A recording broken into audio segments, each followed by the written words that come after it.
Nossa, que clichê.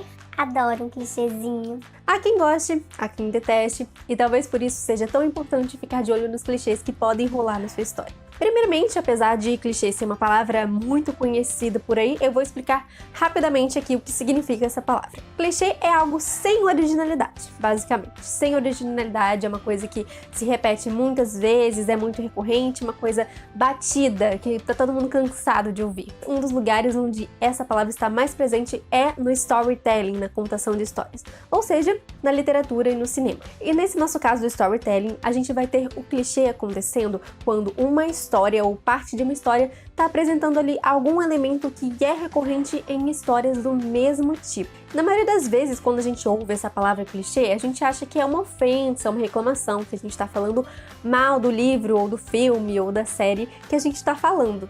Afinal, ninguém quer ficar ouvindo a mesma história de sempre, né? Bom, aí que tá o grande segredo. Você gosta de um determinado tipo de história, então esse acaba sendo o seu clichêzinho pessoal. Eu diria que o público de romance já tá um pouco acostumado com essa palavra clichê e já não entende ele tanto como uma ofensa, mas sim como aquela história que não tem tanta coisa de especial, mas isso não faz com que ela seja uma história ruim. Pelo contrário, é aquela história que acaba cativando a gente, aquecendo o nosso coração. Já o público de fantasia, eu não vejo tanto gostando dessa palavra clichê ou usando ela, embora da mesma forma que o público de romance, o público de fantasia, aventura, também gosta de ouvir aquelas mesmas histórias seguindo o mesmo padrão. Tá, então tudo que eu falei aqui até agora são bons clichês, são histórias que estão seguindo um certo padrão, e isso é bom para uma história.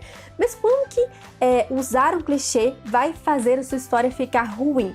Bom, como eu disse, no geral, uma história olhada bem de longe, ela acaba sendo mais uma repetição do seu próprio gênero. Mas se você olhar uma história bem mais de perto, você pode acabar vendo alguns pontos específicos que são realmente muito comuns, muito recorrentes, e por isso todo mundo já se acostumou tanto a essa ideia que ela acaba não sendo mais interessante, acaba se tornando uma coisa um pouco previsível ou entediante. Enfim, existem várias coisas que podem acontecer se você usar um elemento que já foi muito repetido, já foi muito usado e que todo mundo tá cansado de ver por aí. E um dos maiores exemplos disso é o tal do beijo de amor verdadeiro, que é uma noção tão clássica assim, era usada em livros e filmes clássicos, e você tinha aquelas histórias bem antigonas em que isso era o grande auge da história das princesas. Então era uma coisa muito famosa, uma coisa que estava super em alta naquela época, que todo mundo usava, só que hoje em dia já não é bem assim, a gente não vê o beijo de amor verdadeiro como uma coisa interessante, como uma coisa boa, como uma coisa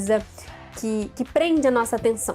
Na verdade, a gente vai ver um beijo de amor verdadeiro e falar, ai, Sério, essa palhaçada de novo, E aí, o que tá acontecendo agora? A Disney pega uma coisa que ela mesma fundou e transformou em clichê, que é o beijo de amor verdadeiro, e começa a ironizar isso. Isso acontece, por exemplo, em Malévola, em que, em vez de receber o clássico beijo de amor verdadeiro do príncipe, a Aurora recebe um beijo na testa da Malévola, que seria a vilã da história. Isso também acontece em Frozen. Frozen, a gente tem ali a Anna entre dois boys. Ela descobre que um é um boy lixo. Aí ela tá indo em direção ao segundo boy, só que não dá tempo. E aí, na verdade, o que acaba acontecendo é que o grande ato de amor verdadeiro pelo qual ela estava esperando é o abraço da irmã, o choro da irmã, toda essa preocupação da Elsa em torno da Anna. Então, mais uma vez, ironizando a questão do ato do amor verdadeiro. E, gente, o que aconteceu na minha humilde opinião? A Disney já tá fazendo uma repetição, que é uma certa tendência, mas como é uma tendência baseada em clichê, ela acabou virando um segundo clichê. Pelo menos é assim que eu vejo. Pra mim, ironizar o beijo de amor verdadeiro já deu também, assim, sabe? Eu quero ver o que vai acontecer no live action de A Branca de Neve. Qual é a chance disso acontecer de novo? Tá, então resumindo, tia Jéssica, qual é a diferença entre um bom clichê e um clichê ruim? Um bom clichê é basicamente uma tendência de mercado. Quando você pega uma certa fórmula que tá dando certo, que muitos livros desse tipo, desse gênero, estão sendo vendidos por seguir essa mesma fórmula, você observa isso como um bom observador que você precisa ser e vai trazer isso para sua história. E ao mesmo tempo a gente tem que tomar muito cuidado, não escrever coisas que estão tão disseminadas por aí que ninguém aguenta mais ver. Tipo, começar uma história com Era Uma Vez e terminar a história com E Viveram Felizes para Sempre é uma coisa que não cola mais hoje em dia. Que às vezes uma ideia é muito boa, mas ela já foi tão usada que não é mais novidade, não é mais interessante para o público. Então, muito cuidado.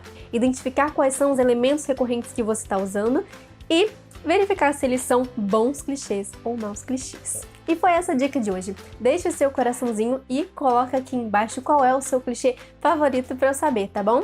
E até o próximo vídeo!